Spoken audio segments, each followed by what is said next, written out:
वहाँ से खरीदो को हटा देंगे।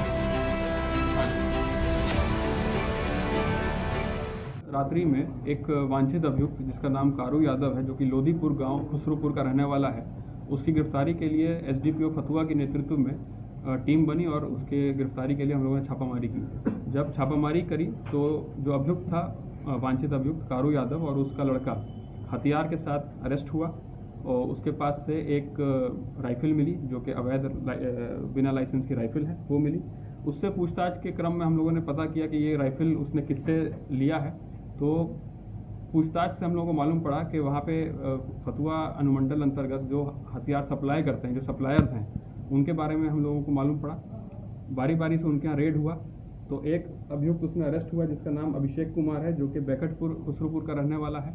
उसके पास से एक हथियार बरामद हुआ जो कि देसी पिस्टल है और एक देसी पिस्टल है। उससे हमने सब पूछताछ किया कि ये उसने कहाँ से ख़रीदा है या कहाँ से उसने लिया है। तो एक और सप्लायर का नाम बताया जिसका नाम झूलन कुमार है, जो कि फतुहा थाना अंतर्गत कोल्हर गांव का रहने वाला है। इसके यहाँ जब रेड किया रात में एसडीपीओ फतुहा के नेतृत्व में और खुसरूपुर और फतुहा की टीम ने, तो इसके पास जो गोदरेज का था अलमारी, उसमें खोलने के बाद एक 2 नाली राइफल जो कि अवैध थी वो मिली, एक देसी पिस्टल मिला, कुछ गोलियां मिली और एक जो राइफल में गोली बांधने वाला विंडोली होती है वो मिला। तो ये इस तरह से जो सप्लायर है फतुहा अनुमंडल में जो कि सप्लाई करते हैं हथियार, अवैध हथियार को, उसमें 4 व्यक्तियों की अरेस्टिंग हुई है।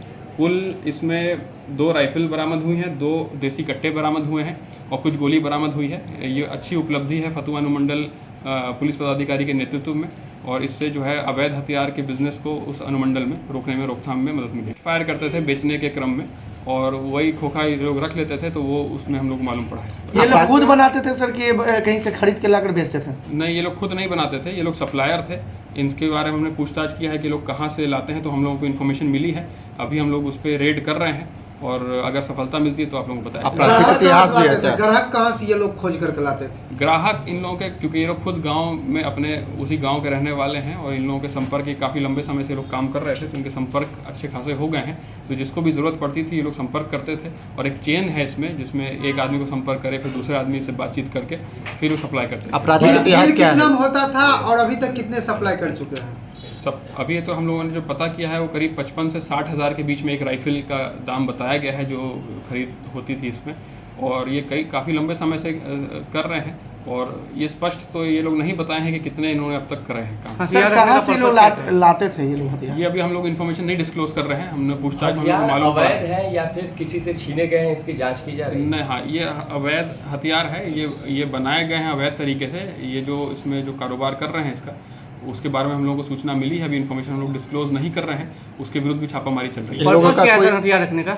ये जो गांव में जो हम लोगों ने पता किया अभी तक, ये गांव में इनकी जो लोकल दुश्मनी वगैरह रहती है, उसी को इन लोगों ने हथियार रखते हैं उस चीज़ों के लिए। क्या ये लोग जमीन कब्जाने का इसमें भी इस्तेमाल करते हैं? अभी ऐसा कोई स्पष्ट हम लोगों को इसमें पूछताछ में नहीं मालूम पड़ा है, अगर इसमें मालूम पड़ेगा कार्रवाई होगी। इसका मुख्य सरगना कौन है सर?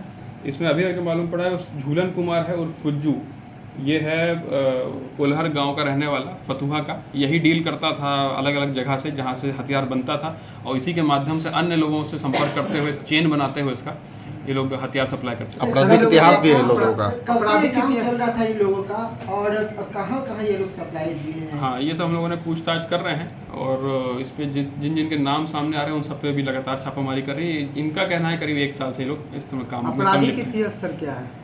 आपराधिक इसमें जो कारू यादव है वो पहले वांछित रहा है, उसी के विरुद्ध हम लोग छापामारी कर रहे थे, तो उसी में ये सब जो है डिस्क्लोज हुआ। सर ज़्यादातर कौन हथियार बेचते थे?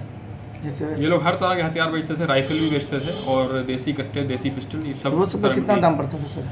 कितने में बेचा करते थे? ये 55 से 60 हज़ार के बीच में राइफल का था और 20 से 25 हज़ार में ये जो बता रहे हैं देसी कट्टा देशी पिस्टल। है ये क्या? ये सब कंट्री मेड है, देसी है।